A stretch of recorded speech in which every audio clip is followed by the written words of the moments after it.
Now loading podcast, period.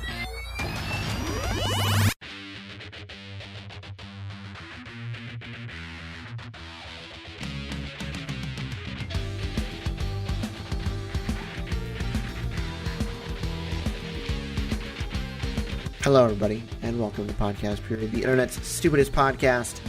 My name is Ben, and with me today, as always, is my co-host, David. Unfortunately. What's up, guys? Wow, okay. A little touchy tonight, aren't we? Yeah, I think we're both in a bad mood. I think you are. Nah, you just can't take it tonight. Yeah, okay, whatever.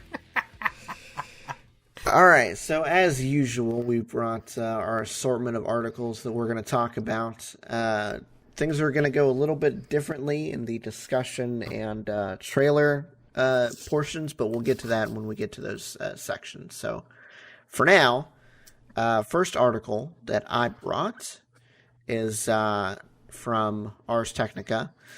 Google wants Samsung to kill Bixby and the Galaxy App Store. Bixby, of course, is Samsung's feeble attempt at an AI assistant, and the Galaxy App Store is the third-party app store that Samsung forces people to have on their Samsung phones. That I think contains all of the apps on the Play Store, but I could be wrong because I don't have a Samsung Galaxy phone, so I don't particularly care. So the down low with this is they're trying to get Samsung to promote the App Store, or not use Bixby and not use the Galaxy Store by, I think, giving them a larger revenue share on the App Store for whatever Samsung apps they happen to sell through there or whatever. I think this is particularly interesting because Samsung has been trying to push this for going on probably 2 or 3 years now, maybe even longer than that, and Google's finally just gotten tired of it because it's a piece of garbage, and you should use the Google Assistant anyway. So, yeah, there's that. I think I'm not going to disagree with you that it seems like it's hot garbage. I don't have first-hand experience like you, so we're not entirely 100% in the know based on personal usage, but I think we've both figured out that it is pretty much garbage. So I'm not going to disagree with you on that. I don't want to say it's anti-competitive, but it feels anti-competitive. Like, I feel like if Samsung could do a good job, it'd be great for somebody to have a competitor to the Google Play Store. Just because competition is always nice.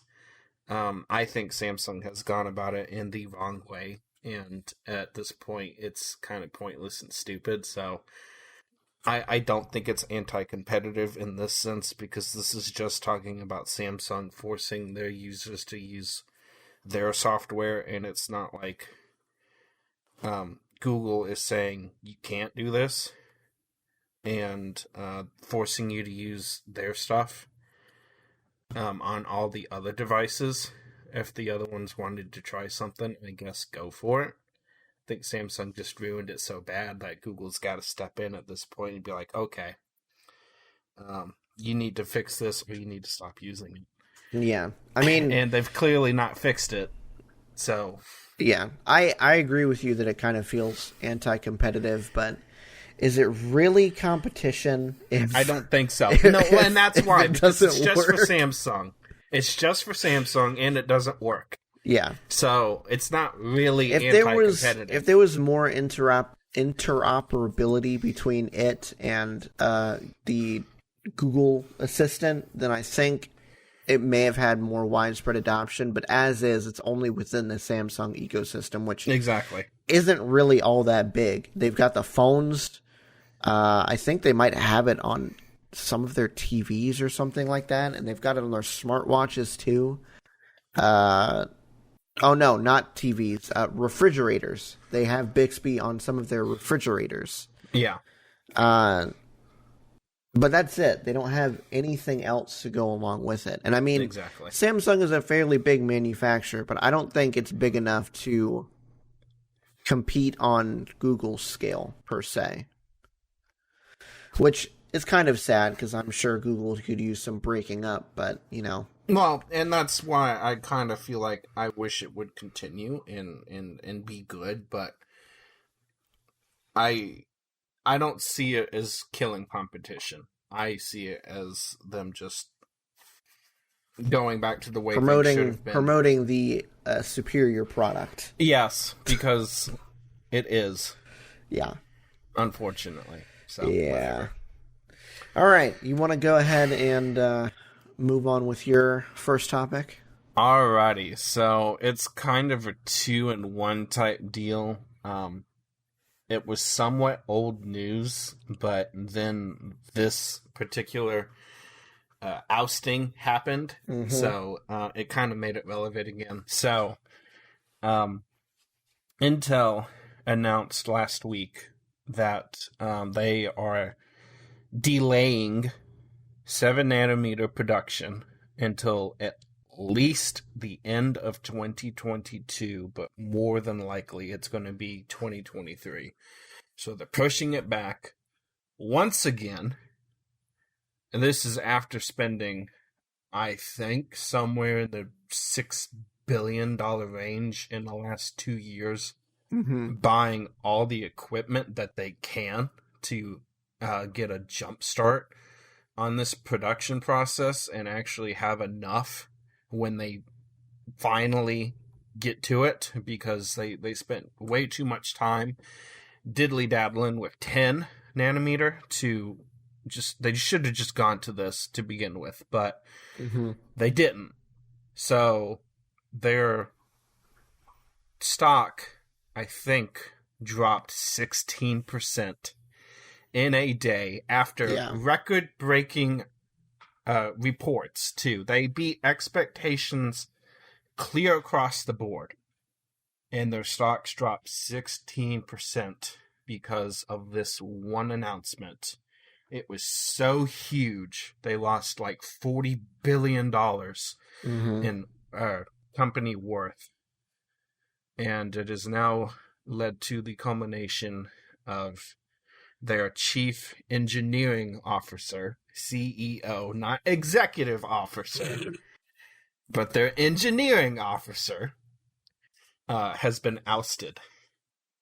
And the whole engineering side of the company has basically been broken up into 5 different parts with their own head reporting directly to Bob Swan, Chief Executive Officer. So looks like they're really, really, really going to have a hard time. And the biggest thing about this announcement wasn't the fact that they announced a potential delay again. It was announcing that for the first time in Intel's history, they may have to consider using a third party to produce their chips. So, oh my goodness, what has happened? If we had started this podcast 4 years ago, it would have been all Intel all day long, because it was the only thing worth mentioning. We were both before Ryzen came out, and even I think even a little bit after. We were both still like hardcore Intel. Like there wasn't even a question about which one you should go for. But over this last like year, 2 years, something like that, AMD has just gone through the roof. It's been a total reversal. I never would have saw this coming. This nobody, is amazing. Nobody could have seen this coming. Nobody. No. It's ridiculous. I feel bad for the guy, but at the same time, I feel like Intel has been spinning their wheels for the past 3 or 4 years. Ever since Skylake came out and they realized that, Yeah, we're not going to be able to do the tick, the next tick. We're going to have to do another talk. Yeah, it hasn't been good since then. Yeah.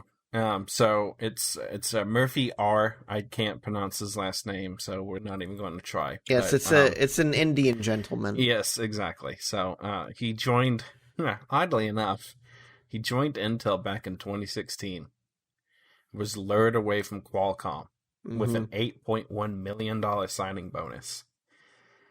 And they haven't done a single thing to advance their cores or their manufacturing process since then. What was it that they got out of this upcoming generation? Is it the upcoming one, or is it the one that's out right now? I don't know. The new one that should be coming, who knows when, it'll be the Rocket Lake. They are finally, and I don't know why they haven't just done this. If you can't, because they've been relying on reducing the process their entire history. And it finally caught up to them. At some point, you can't do this anymore with what they're basing CPUs on. You can't do it time and time and time again. Once you gotten down to the size that they're at, there's just no more silica items left. So you're at the very end of what you can do to shrink their node, which is all Intel's ever done in their life, is just relied on that. Why didn't you come up with new cores at least? They've been sitting on the same core for the last 6 years. It's Skylake all over. Every generation since 6th gen is the same core. They're finally coming up with a new one. Why didn't they do that 2 or 3 years ago? You couldn't shrink probably it, probably because they didn't see they didn't foresee what was happening with AMD. Probably. I'm sure if Ryzen had come out when Skylake was out, like right at the same time, they would have been like, "Oh, yeah, we need to do something." Yeah. Yeah. Then again, they are Intel, so maybe. Yeah. So if whipping out their pocketbook and spending $6 billion in the last couple of years buying equipment that isn't going to solve their problem with their next node, isn't going to help them, at some point they just got to throw in the towel and admit defeat. That's a scary thought. And that's why they lost 16% of the company. Yeah. In a day. It's crazy. But I wasn't talking about the new cores. I was actually talking about the fact that they had to do something with the heat sink this time around. Oh, sorry. Yeah, they actually had to shrink. They had to shrink down the die. Yeah, they actually shaved the die, which is what some enthusiasts were doing with 9th gen, just to get the temps under control. And even still, it's really not. They're a little bit better, but they are at the end with what they can do with 14 nanometer Skylake. Yeah, it's done. There's no more clock speed to be had. There's no more cores that can go into it. 10 is it. They cannot go more. They will not have the temperature to do it. So they're finished with this. So what are they supposed to do? Ah, man. I don't know. Well, I think we've bashed Intel enough. Yep. Let's move on to my next little bit here. So Garmin, the maker of the GPSs of yesteryear, which I was going to say, nobody. I'm 100% sure that almost nobody has them anymore. I remember we my family used to have one, but after smartphones became more affordable, there was no point. Exactly. Anyway, so they were a target of ransomware over the last week, I believe. Oops. And they were shut down for 4 days. Ouch. No, 5 days. 5 days, the article says. I believe that the let's see. What demand did they give? I think they were asking for somewhere in the range of like $10 million or something like that to let them go. I don't see. Oh, I guess they ended up being able to grab hold of their services again without having to pay these guys to unlock their stuff. So that's good. They didn't have to pay anybody, but ooh, ransomware sucks, dude. Especially if you're a big company like this, man. Yeah. 5 days of service outages. Oof. That is awful. Yeah. I feel for these guys, especially considering. No, I mean, when is the last time you bought something with Garmin on it? Oof. I don't even know. I don't even like they have to be more known for their GPS service than their actual GPSs at this point. Yeah, I would say so. It's so like 2006. Yeah. No kidding. Oh. All right. Let's move on to the next one. What you got? All right. Speaking of things that got hacked, again, sort of old news, but it got brought up again because they filed felony charges against somebody. So it was like, oh, time to talk about this again. Mm-hmm. Twitter got hacked, and I used Twitter so much that I didn't even notice because I wasn't even on it that day. But I there probably was on it that day, and I still didn't notice. So much for that, right? Yeah, no kidding. So there was a July 15th breach in where they were trying to get. It was basically a Bitcoin scam. Mm-hmm. They were trying to get. I think they sent out like a link or something like that. By getting it promoted on hijacked accounts of politicians, executives, and celebrities. They basically went for the big, got a checkmark verified people, and got this sent out and tried to get a whole bunch of money out of it using Bitcoin, obviously.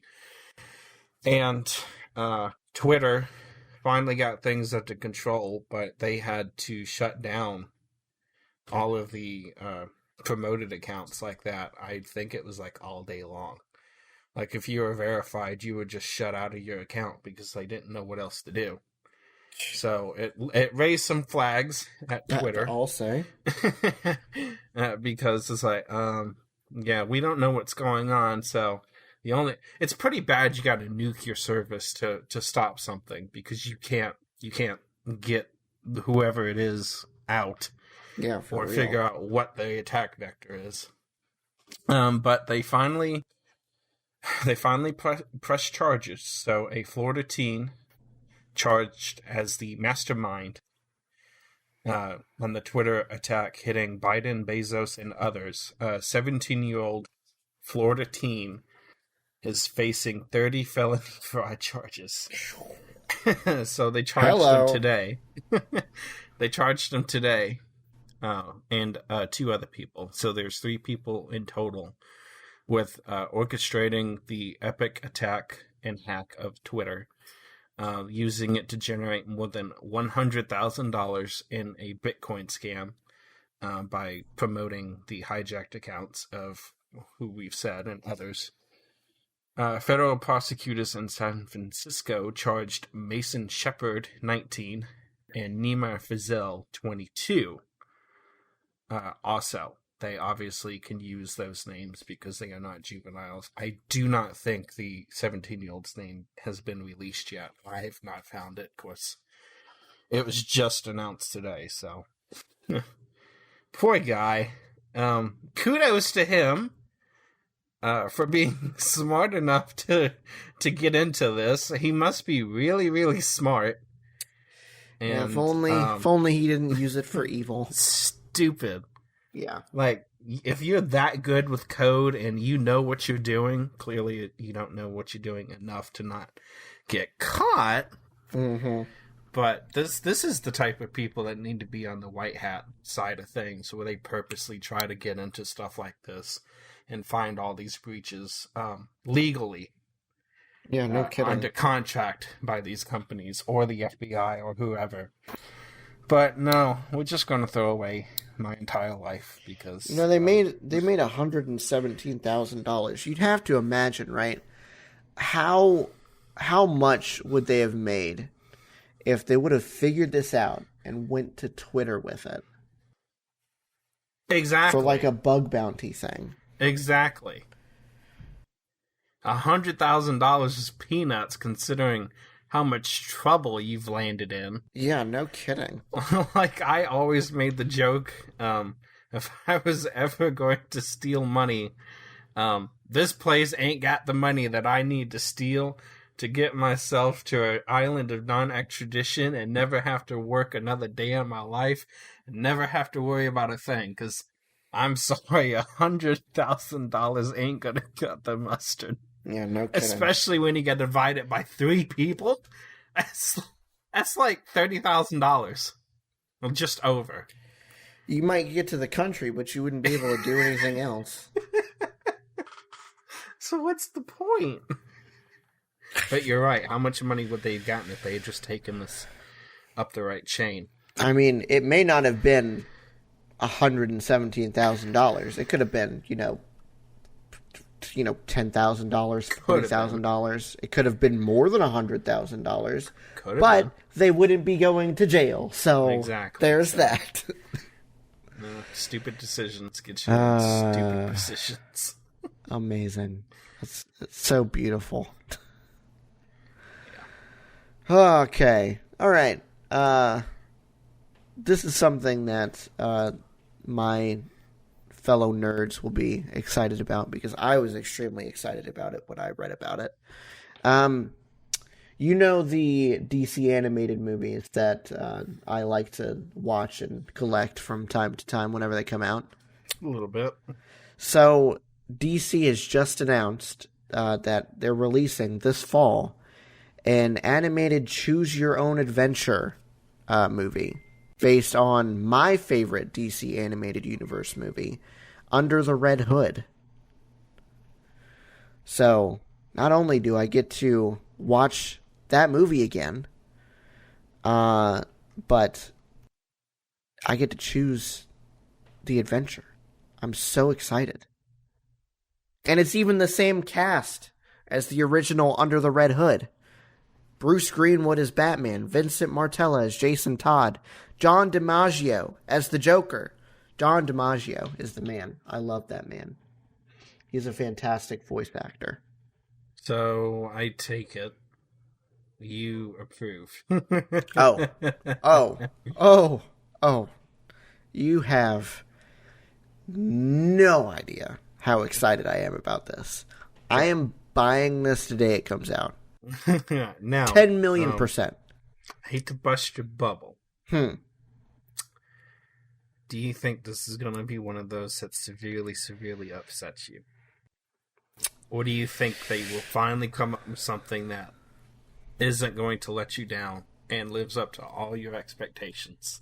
I have never had an issue with the DC animated movies. The animated movies is a different side from the live action stuff. So I have high hopes for this. You have high hopes. Yes. If this were something coming out of the same house as the Batman v Superman or the Justice League, then I might be a little worried, but I have no reason to worry here. This is a lot of the same people that worked on the original Batman animated series too. So even if the production and the leadership team, the screenwriters and such, even if you think they somewhat flop at the beginning, you think these voice actors and such can right the ship just because they've done it before. They know how to play the characters. They know how it went the first time. They know how to be successful. You think they can pull it off? Oh yeah, they have such I think crap so. Directors. Or whatever. You know Bruce Greenwood. He's a fantastic actor. He's you watch The Resident, right? Yeah. He is the CEO, Bell. Oh shit, that's right. Mm-hmm. Well, okay then. So yes, I have nothing to worry about. Who do you play? Huh? Who do you play in this? He's Batman. Oh! Mm-hmm. Oh, okay then. Oh. As he was in the original Red Hood, and you probably would have noticed if you actually watched it when I put it on, but whatever. I'm pretty sure I did. I think I liked it. I don't know, maybe. Well, okay, we'll watch it again someday. Shoot me. Goodness gracious. Okay, that's me done gushing. What's your last? What's your last topic that you brought? So Twitter has officially confirmed that it is exploring the idea of a paid subscription model. Oh boy. They are surveying users on what features they'd want from a subscription. After CEO Jack Dorsey confirmed Twitter is exploring a subscription model, the company is conducting user surveys on what they'd like to see in the service. And they've got like a whole link sent out. Link to the actual survey. Mm-hmm. One thing they've got is undo send, a 30 seconds window for you to withdraw a tweet before anyone can see it. Custom colors. In addition to night mode, you could change the fonts and themes of the fonts and theme color for Twitter on your phone and computer. Background color, links, mentions, hashtags, and icons would appear in whatever color you choose. Recruiting, able to connect open positions and recruit on Twitter. Video publishing, user roles, the ability to give different members of your organization access to your account in a more secure way that doesn't involve sharing usernames and passwords. Basically, admin rights. So there's a bunch of features that they're test polling. Mm-hmm. They're thinking about throwing in more advanced analytics, the ability to post longer and higher resolution videos, custom stickers and hashtags, canned responses to select for faster replies, which I feel like predictive text does a really good job of that anyways, but I think that only counts in text messaging though, doesn't it? It doesn't really work on Twitter yet, does it?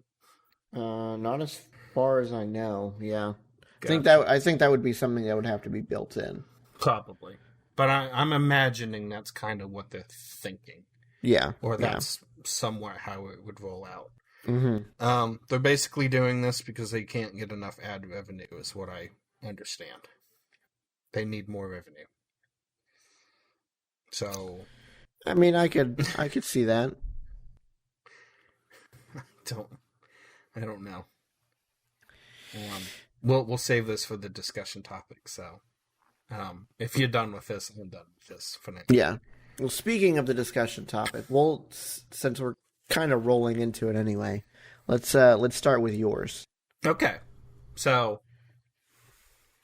now that Twitter has announced this, is there any social media site, company whatsoever that you would pay an actual subscription to use, be it Twitter, Facebook, or anybody else? Absolutely would you not. pay for it? No. Mm-mm. No. In I the would just case stop of using Twitter, it's an absolute no.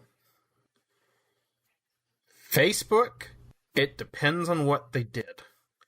Because I don't actually hardly post anything anymore these days. I just get on it to see what's on it. Mm-hmm. Mostly videos and things. And what is on there is usually on YouTube as well. So yeah, exactly. I would say it's a hard pass for me too. The minute you start charging me to use this type of service is the minute I'm just done. Mm-hmm. Because I could care less. I don't use any of these enough to think that I would need them. I would need to pay for them, you know? Yeah. Twitter, I think I use Twitter the most out of the three big ones, Facebook, Instagram, and Twitter. But at the same time, it's also something that I could absolutely not use if I had to pay money for it. I think I am with you 100%. Twitter, I know I don't get on it enough as it is. I need to get on, well, maybe not. Maybe I don't need to get on it more if this is the route we're going. I might get on it once a week. I miss so much stuff, it's not even funny. It's basically not even worth doing. By the time I see what I think is funny, like if you've posted something or somebody else has, it's like 3 days later and it's like, well, that'd be kind of creepy if I just start liking things from like a week ago, but that's because that's the first time I've seen it. Mm-hmm. So, nope, don't think I would do it for them. Actually, I know I wouldn't do it for them. Facebook, like I said, it just depends, but I really don't think so either. Yeah, I probably wouldn't do Facebook. Instagram, honestly. I could care less about, and same with Snapchat. Yeah. Oh, definitely not Snapchat. I have Snapchat, but I don't think I've opened the app up in probably a good 3-4 months because there's no reason to. It's been longer for that. It's been much longer than that for me. And I don't get on Instagram either. I just don't see the point. Yeah. All right. Well, let's see. My discussion topic is it's interesting because we're gonna have to watch something first. So over the 2-week period between us recording this episode and the last one, Microsoft had their big Xbox Series X game reveal thing, and they released a gameplay trailer for Halo Infinite. I've already seen it. David has not, as far as I know anyway. No. I kind of want to know what else Microsoft announced. See, that's probably something we should have talked about, but I'm more excited about Halo than anything else they would have talked about anyway. So we're gonna watch that. I've already got my what I want to say, but I want to see David's first reactions and everything. So we're gonna go ahead and watch that. We'll come back and we'll let you know what we think. So, what did you think? Oh, cannot wait for this to come out. I don't know why I never got the Halo games when I was younger, but they are just so good. I'm so glad that we have the Master Chief Collection and that we've been able to play them together. This just looks so good. I love the new features that they've added. Mm-hmm. The grappling hook looks awesome. The gameplay itself looked really good, looked really interesting. It didn't look like they changed too much as far as what you could and couldn't do, besides the introduction with a couple of new things. I am glad that they finally added sprinting in. Yes. I know that's probably going to annoy a lot of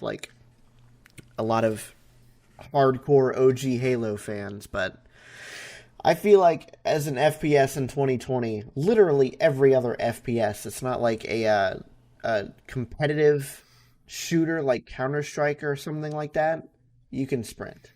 Yeah. Every other one. So there's just so many parts in the map. And I don't know if this one's going to be the same, considering they've actually given you a map this time, and it looks like you can do a little bit more free roam, versus all the other Halo games up until this point have been very storyline, plot-driven, point A to point B, no detours, nowhere else to go. You can't, because it's just not built that way. There's a lot of slow parts that could have used sprinting in the older maps. Going through tunnels, caverns, all that stuff. Yeah. There's a whole lot of that where you could have gotten through it so much faster had you just sprinted. Mm-hmm. And the lack of that sometimes gets annoying. So I'm with you on that. The only thing that I'm not a big fan of, and I don't know if it's because it's still a work in progress, and maybe it was an in-engine scene, maybe it wasn't. The brute's face at the end, specifically the fangs and the teeth, did not look very good to me.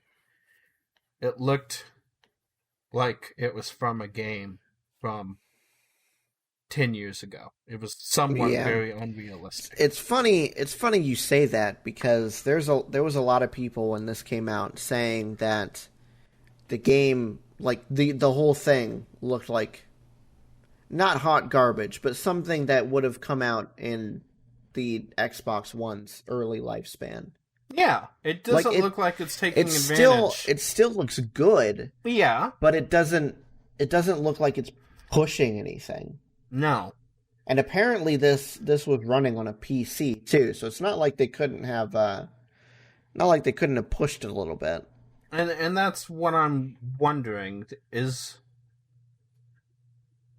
it playing too low in the lowest common denominator scenario, where they're trying to get this game out to the masses, and therefore you have to optimize for a biggest amount of hardware out there and not set your bar too high, even though the consoles themselves look like they're going to be very capable this generation, and we're not going to be held back by them for at least the next few years. The big thing is it's releasing on the Xbox One too. So is it? Yes. Okay, so then they are going to have to play lowest common denominator. Yeah. It might not even be PC. It probably isn't. It probably is going to be the Xbox One. Oh, no doubt. I mean, which sucks. You have to think hardware from 2013. Even if you're looking at the newest Scorpio. Yeah. What was that one? What was the official name for that? I don't even remember. The Xbox One X. Yes, the One X. Even if you're looking at that, that's still, a couple years old, if not more than that? Yeah, and it wasn't necessarily the best of AMD's reign either. Yeah. This was solidly in their craptastic, didn't have anything to show for it. Definitely not Zen 2, which is what the new ones are supposed to be based on. Mm-hmm. See, as long as I didn't really notice it until that part, though. As long as they don't gimp all of the other versions because of the Xbox One, I think this looks okay. Yes. It doesn't look fantastic, but I mean, I don't know. It's also a pre-release gameplay reveal. They've got a good few months before the thing is actually going to come out. Yeah. And I mean, it's not like we didn't have some fantastic PC ports that for games that came out on the Xbox One. Like, look at Gears 5 and Gears 4. Mm-hmm. Both of those games are drop-dead gorgeous on PC. Yeah. You know they're not looking anywhere near as good on the Xbox One. No. And even so, as long as they can pull that off with Halo Infinite, I'm fine with this gameplay trailer. Exactly. I'm with you on that. And maybe that's what they will do. And I know it's a totally different developer, but I wonder if we can get the same performance uplift that we got when they relaunched GTA 5 for the Xbox One, because originally that was coded for a 360. Yeah, and it took them a year to port it to PC. And well, I'm sure that 343 has access to a Series X development kit already, and I'm sure they've had one for a while. Yeah. So I'm thinking I'm pretty sure it's both versions are coming out at the same time. So they might. We'll just have to wait and see. I'm still excited about this. Yeah, no, definitely. I just think it could have looked a little better. Yeah, I'm with you. It definitely could have looked a little better. All right, well, we're going to go ahead and get into our trailer section. And the first trailer I brought was another one for Halo Infinite. I wanted to watch the gameplay reveal because I had some things that I wanted to see if David saw, and clearly he did. Did you feel like the gameplay was long enough, that there was a lot in there? See, you brought in this topic, and I looked at an 8-minute video, and I was like, because he's whined and complained that this isn't long enough this entire time, I see the video he's talking about. It's an 8-minute video. It's like, what are you talking about? It's not long enough. I get halfway through it, and then we get to that cutscene at the end, and I'm like, damn, I want more. I want more. See? That's what I'm saying. Now you understand. Well, I watched it, so now I get it. Okay, anyway, so I've got a trailer for Halo Infinite, not 8 minutes long. So we're gonna see. I don't know how much they reused from the gameplay premiere, or if they reused anything. So I just wanted to watch it and see if there's any new stuff in it. And I also just wanted to watch more stuff about Halo. So sue me. All right, Halo Infinite, first trailer. Spartan, we thought you dead. Yet here you stand. Humans call you their savior. The Covenant, demons, the banished, prey. Bear your fangs, Spartan. Fight hard. Die well. Oof.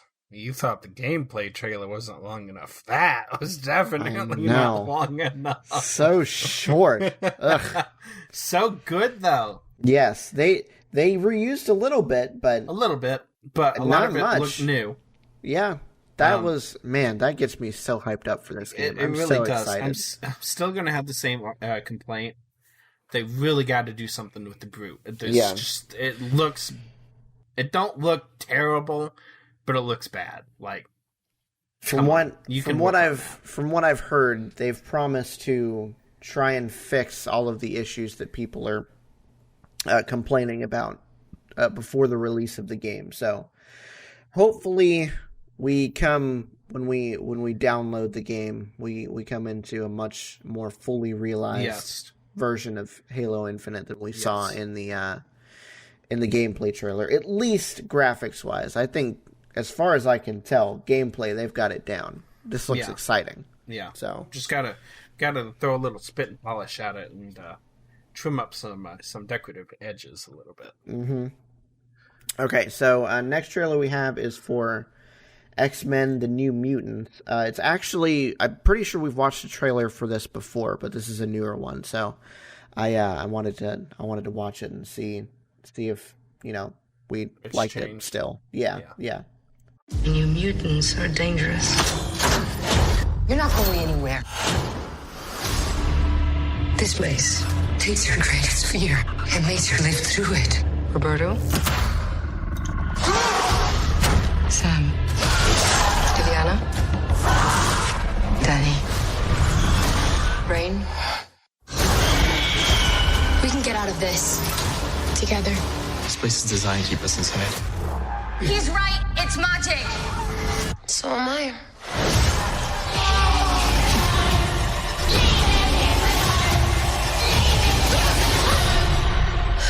That was so hot. The New Mutants, rated PG-13. Okay, so what did you think about the new trailer? I don't really necessarily think it changes my opinion of the movie very much. I so totally want to see this. Yeah, it looks really, really. It's definitely a different take to what we've seen from some of the superhero movies, especially X-Men movies before. Yeah. Yeah, I would say I would go watch this in the theater. 100%. I would if I was with you. Me by myself, no. It's only because I don't feel like watching it by myself. There's probably going to be there actually have been Marvel movies that I would totally go see by myself if I had to. This isn't going to be one of them. It's still a really good movie, and if it's out before we get a chance to meet up again, then I will watch it by myself, just not in the theaters. Yeah. So when it comes out on rental, I'm definitely going to watch it. Okay, so our next trailer is for The Vanished. Can we go fishing when we get there, Dad? You and me, we are gone fishing, sweetheart. I'm really glad we're doing this. Some family time. Come on, kitten. It's getting cold out here. She's not in there. Taylor! Taylor! Where is she? We pray to God that our daughter Taylor comes back to us unharmed. I'm real sorry to hear about your daughter. How old was she? Why did you say was?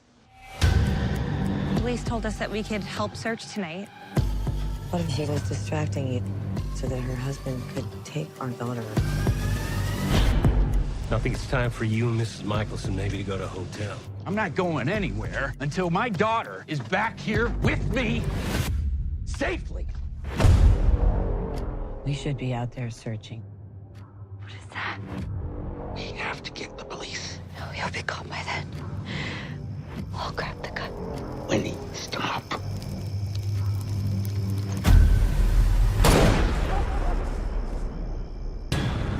On the south side of the lake, we found the body of a camper. We are murderers. Oof, what is going on here? I don't know. This looks really interesting. It does. I like it. It seemed like it was somewhat predictable at the very beginning. Mm-hmm. But there was a lot of twists and turns that I didn't think were coming, so... Oh, yeah. I like this a lot. I would put this as another go see in the theaters. I think. I think so, too. Yeah. Okay. So our next trailer is for Project Power.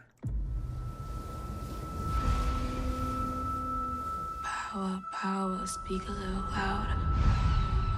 If there was a pill Hungry for that money, I'm coming to devour. that could give you 5 minutes Spit it so they get it. I'm embedded with the power. of pure power, I'm embedded with the power. would you take it?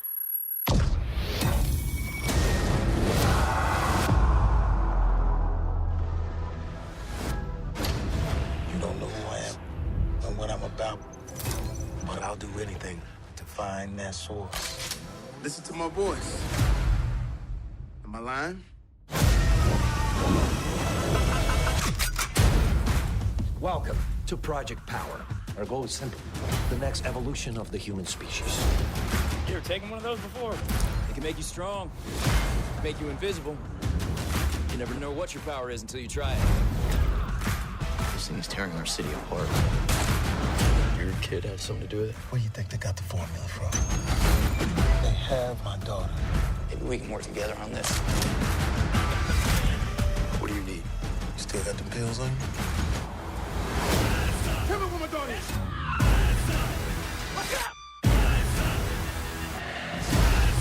We're gonna end this. It's time to rise. It's time to rise.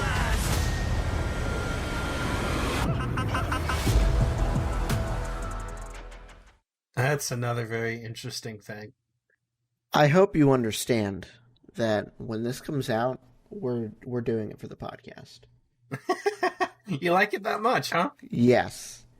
This looks fantastic. I thought you'd like that.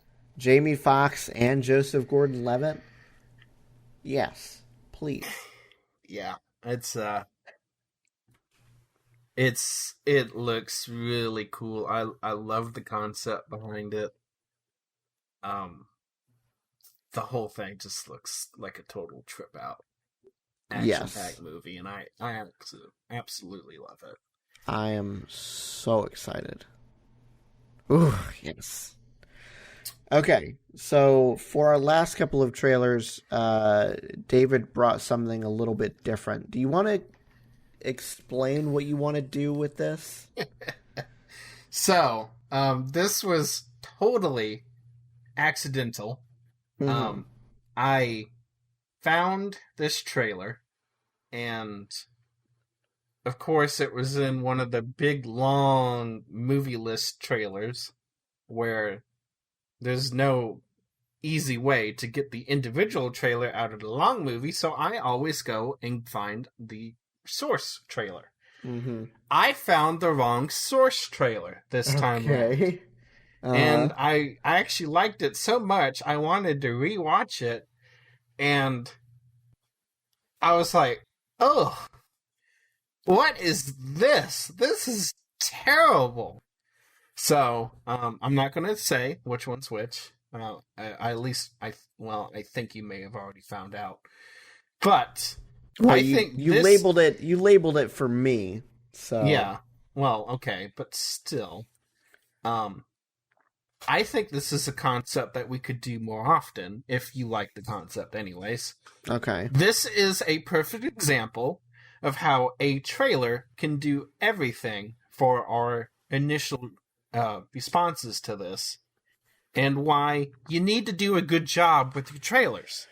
Because if I had watched the first one that I accidentally found for us, I would have probably shelved this entire idea. Okay. So we're going to watch it, and I want to see what you think. So these are trailers for a movie called The Second. We're going to watch the quote-unquote inferior version first. We'll talk about that, and then we'll watch the superior version. Sure, and see if our opinions have changed. Or at least if my opinion has changed, because you've already seen both of them. Yes. Okay, so The Second, inferior version. Hey, hon. We closed the dorm at 5. I told Sean you're running late. Yeah, thank you. I'll call you as soon as I get there. Shawnee! Hey! Bud! Is that your girl? No, it's Erin Walton. Yeah, Justice Walton's daughter. Did you say your driver was new? Yeah, why? Maybe we should call your dad and make sure.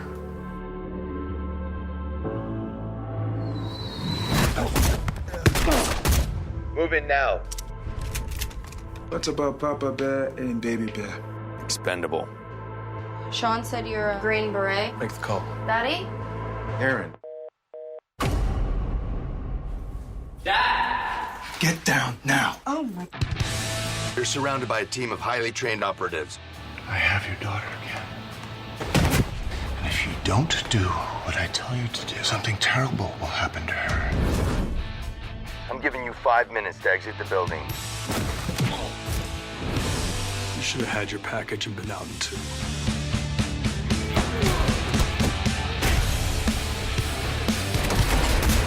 His name is Major Vic Davis. Green Beret 21. His confirmed kill count was over 50.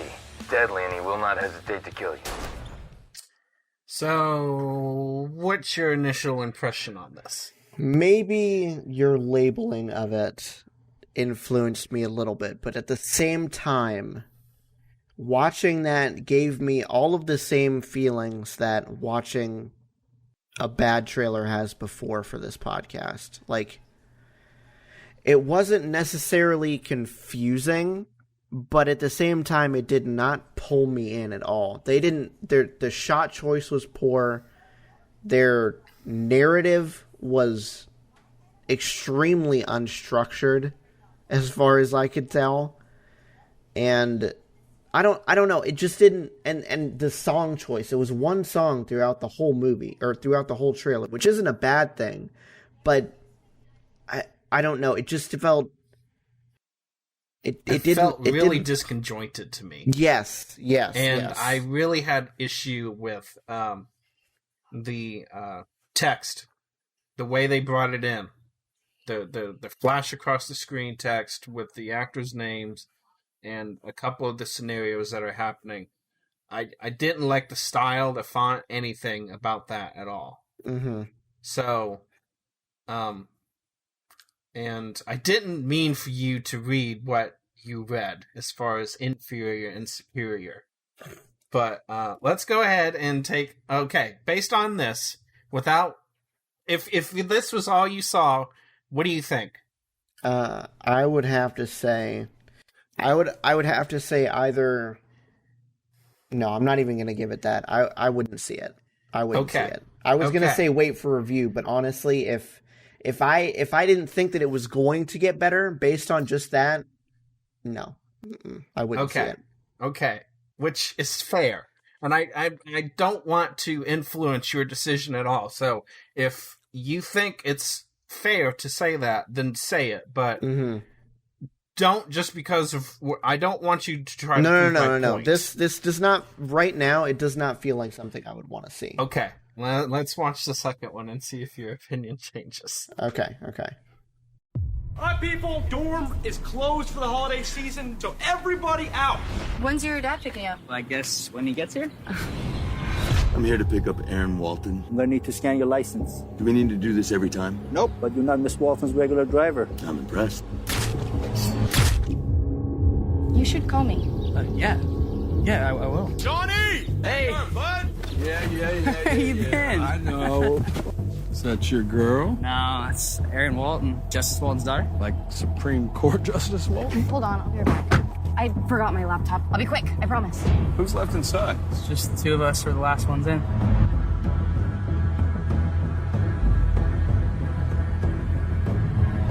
Did you say your driver was new? Yeah, why? Maybe we should call your dad and make sure. We gotta get you out of here. Name's Major Vic Davis. Green Beret 21. Deadly and he will kill you. They need Aaron alive, but you and I, they'll shoot on sight. It's too bad we didn't meet under different circumstances. We could have been friends.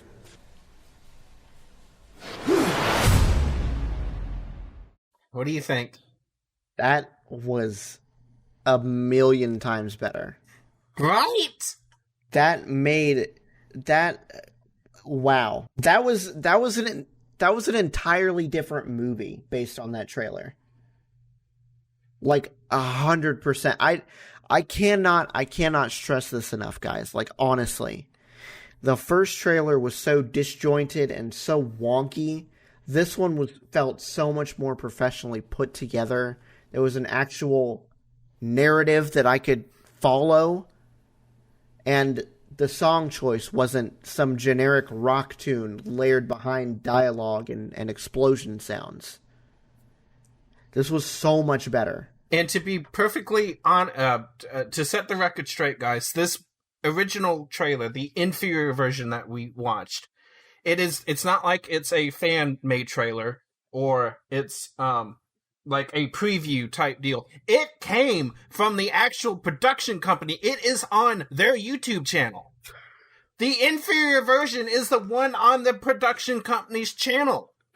I had to go somewhere else to get the good one, which is the one that was sponsored, not sponsored, but utilized in the trailer roundup that I found it from originally. Which is why I went for this one, because it was from the actual creators of it. I thought it was the same one. I'm so glad I checked that. Because if I hadn't watched that and you'd watched that, I'd be like, this is not the same thing I watched. And you'd be so disappointed in this movie, and I could not blame you at all. And I'd be like, am I having a stroke or something? This is not what I remember. Yeah, that has changed my rating completely. I would 100% go see this in the theaters. I don't know if there's a theatrical release or not, but it looks really good. And it's all based on the trailer. Yes. So that's get crazy. Your trailers done right, because otherwise, crap like that. There could have been movies that we watched on this trailers that we watched on this podcast before with that same issue, where we found the worst version, and somewhere out there's a good version that we're never going to find. Exactly. Because we're not giving the movie the benefit of the doubt, and we're not going to go back through all of our episodes and scrub and see which ones were bad. But the fact of the matter remains, the trailer plays a big part in whether somebody's going to go see your movie or not. Yes. And I mean, granted, you could just pull somebody in without them having seen the trailer, but you're going to reach the majority of the audience with the trailer. And if the majority of the audience saw that first trailer, nobody would be going to see this movie. It's so bad. I am so glad we have come to the same conclusion. I felt like that was like the perfect example of what I was trying to communicate, and I completely stumbled upon this by accident, guys. This is a revelation. This is so different. I didn't like the first trailer at all. I watched like 30 seconds of it. It's like, what is this? This is not what I saw earlier. This is garbage. So, oh my goodness. Yes, I would see that in the movie theater 100% based on the second trailer. Superior. Okay, do you think my rating system, while it may have been... I should have put first option and second option. I shouldn't have given it away. Next time that happens, I won't. Do you think my rating system was correct, though? Was I not correct to say it like that? Absolutely. Like I said, when we were watching that first version, I got all the same feelings that I do when any other time we watch a bad trailer on this podcast. Mm-hmm. Just got this like sinking feeling in the pit of my stomach, like, oh man, this is not good. No, this is pretty bad. It didn't look like it has any potential whatsoever. No, Man, wow. We might have to seek this one out and watch this too. One of these days. Yeah, I like it a lot. I'm really into it. I like the story. The action looked okay in the first trailer too. Yeah, but it was cut together in such a crappy way, and yeah, the second trailer definitely put things together a lot. Yes, it did. A lot better. So there's that. Wow, we're going to cut both of them in the best we can. I would highly suggest. Most of the time, I cut in enough that I think you can get the gist of what we're trying to communicate when we watch these trailers. You need to go see this difference yourself. I'll make sure to link both in the show notes and the YouTube description wherever you might happen to be listening to this at. So exactly, if you do have a morbid curiosity, both of those will be down there. Yes. And see if you agree or disagree with those findings, but I really hope there hasn't been a golden movie that we've totally trashed on this podcast because of crap like that. Yeah. Well, we have no idea. That's what I'm afraid of, but at the same time, what can we do? I wonder how often that happens. Like, I know they make multiple trailers for movies. And usually it'll be from the same production studio. They'll have 1, 2, and 3, sometimes more, alternate edits of trailers and stuff. But I've usually seen them being clips of the same thing put together in a slightly different way. Some new scenes added, some new scenes deleted. But none of them have been as transformative as that right there. I don't know. I feel like it probably doesn't happen as much for like bigger movies, because you look at a Marvel movie, they release trailers 6 months out, 3 months out, a month out, and you get progressively more, but you're not going to find really different versions of those. No. So I don't know. It's hard to say, but we definitely found a good example of it this time. Yeah. So yeah, that's where we're going to leave this episode, guys. Thank you so much for listening. Please be sure to leave a rating on whatever podcasting platform you happen to be listening on. And we will see you guys next time. Bye. Bye, guys.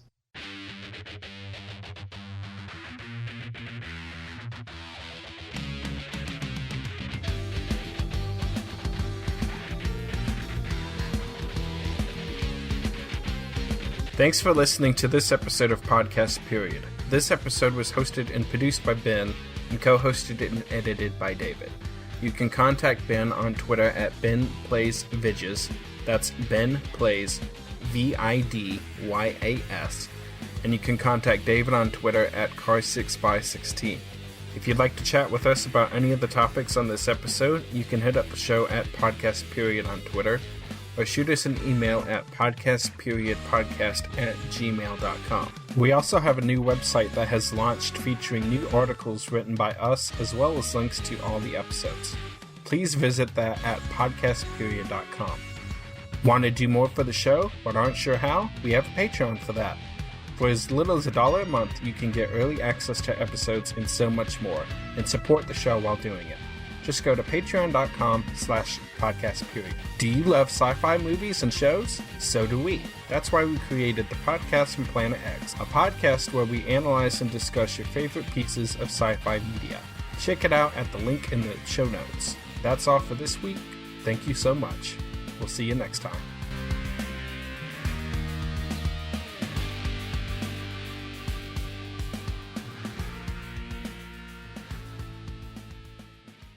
This was a Nerdgasm podcast production. Well, that was another in a long series of regrettable life choices. Served at nerdgasmpodcast.com.